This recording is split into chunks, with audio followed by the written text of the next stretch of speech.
ఆషాఢ మాసంలో ఎంతో ప్రత్యేకతను సంతరించుకున్న సికింద్రాబాద్ ఉజ్జయిని మహంకాళి బోనాలు అంగరంగ వైభవంగా జరుగుతున్నాయి.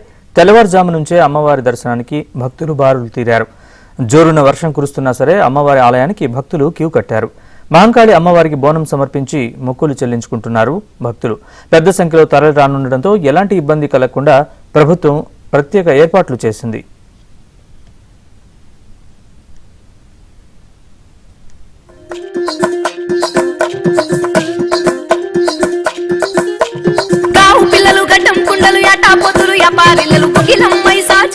ఉసగొలిపే ఊదు పొగలు గణగణ గంటల మోతలు దనదన డప్పుల దరువులు గడగడ గాతలు పెట్టే పైన్లోల పెడ బొబ్బలు బొబ్బలు బొబ్బలు బొబ్బలు బొబ్బలు గండి బోనం దీతుమే దేవతుల పోషవ్వకు నిండుక పొద్దులు పడుతుమే తోల్కొండ ఎల్లమ్మకు ఒడి పుండులెదురిత్తుమే ఎములడపతి పోసుకు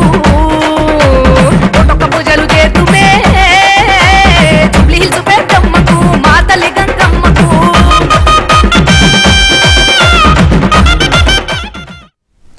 సికింద్రాబాద్ ఉజ్జయిని మహాకాళి అమ్మవారి బోనాలకు సంబంధించి మరింత సమాచారాన్ని మా ప్రతినిధి హేమ అందిస్తారు.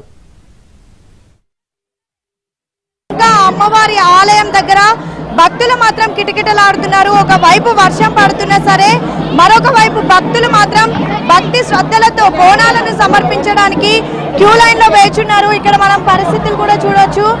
అందరూ మహిళలందరూ కూడా ఒకే దగ్గర ఆగిపోయినటువంటి పరిస్థితి. ఎందుకంటే ఉదయం పూట మొత్తం కూడా అమ్మవారికి బోనాలను సమర్పించినప్పటికీ మధ్యాహ్నం పూట నుంచి అమ్మవారికి తొట్టెలు సమర్పిస్తూ ఉంటారు. ఇప్పుడు మనం విజువల్స్ లో కూడా చూడొచ్చు. దాదాపు 20 అడుగులు ఉన్నటువంటి తొట్టె ఇక్కడ ఉన్నటువంటి గ్రామస్తులు ఎవరైతే ఉంటారో వీళ్ళు లోకల్ వాళ్ళంతా కూడా తీసుకొచ్చారు. ఇప్పుడు అది అమ్మవారి ఆలయం ముందు కట్టడం జరుగుతుంది. ఇక ఈ నేపథ్యంలో ఎక్కడికక్కడ భక్తులు కూడా క్యూ లైన్ లో ఆగిపోయినటువంటి పరిస్థితి. రైట్ అండ్ లెఫ్ట్ ఉన్నటువంటి ఆ క్యూ లైన్స్ కూడా మనం చూస్తూ ఉన్నాము. పెద్ద ఎత్తున ఆ భక్తులందరూ కూడా ఆగిపోయినటువంటి పరిస్థితి. అయితే ఉదయం నుంచి కూడా ఎవరు కూడా ఆగకుండా వస్తూనే ఉన్నారు. సో చూడొచ్చు లైన్ పొడవున కూడా కొంతమంది బోనాన్ని మట్టకుండల్లో, కొంతమంది సిల్వర్ బిందెలో, కొంతమంది ఇత్తడి బిందెలో, కొంతమంది వెండి బోనం, కొంతమంది బంగారు బోనం, ఇలా రకరకాల బోనాలు కూడా తీసుకొని వస్తారు. వాళ్ళకి కలిగింది అమ్మవారికి సమర్పిస్తూ ఉంటారు. ముఖ్యంగా అమ్మవారికి బోనాలు సమర్పిస్తే చాలా మంచిదని భావిస్తూ ఉంటారు.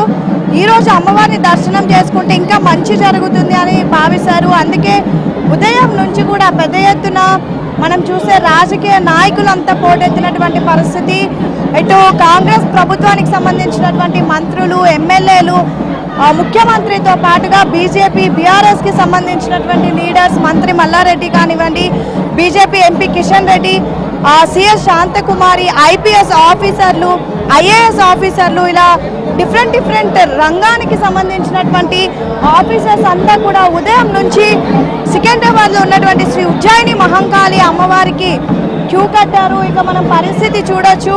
ఉదయం 2 గంటల నుంచి, అంటే ఆలయ ద్వారాలు తెరవక ముందు నుంచే ఇక్కడికి భక్తులు క్యూ కట్టినటువంటి పరిస్థితి. అయితే ఈ ఏడాది ప్రతి ఏడాదితో పోలిస్తే ఈ ఏడాది మాత్రం భక్తుల రద్దీ చాలా తక్కువగా ఉందని చెప్పుకోవచ్చు.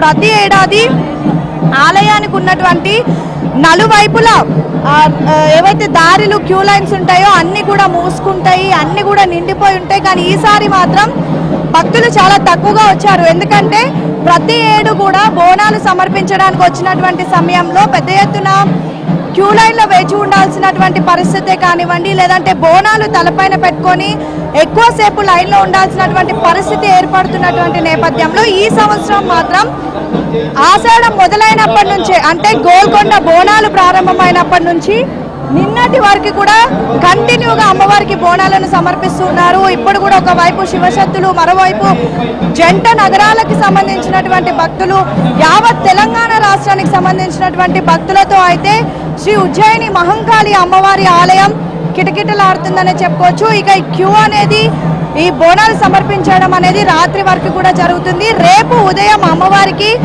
ఇదే ప్రాంగణంలో అంబారి ఊరేగింపు అనంతరం అమ్మవారి రంగం కార్యక్రమం ఉంటుంది. మాతంగి స్వర్ణలత భవిష్యత్ కాలం ఏ విధంగా ఉండబోతుంది, ఏడాది పొడవు ఏ విధంగా ఉండబోతుంది అంటూ కూడా భవిష్యవాణి వినిపిస్తుంది. అది వినడానికి కూడా ఈ రోజు బోనాలు సమర్పించడానికి లక్షల్లో భక్తులు ఏ విధంగా వచ్చారో రేపు కూడా అంతే మంది భక్తులు ఇక్కడికి వస్తారు. మొత్తానికైతే లస్కర్ బోనాలు ఏడాది మాత్రం ధూమ్ ధామ్ గా జరుగుతున్నాయనే చెప్పుకోవచ్చు. వీడియో జర్నలిస్ట్ దాసుతో హేమయ్య ఆంధ్రజ్యోతి.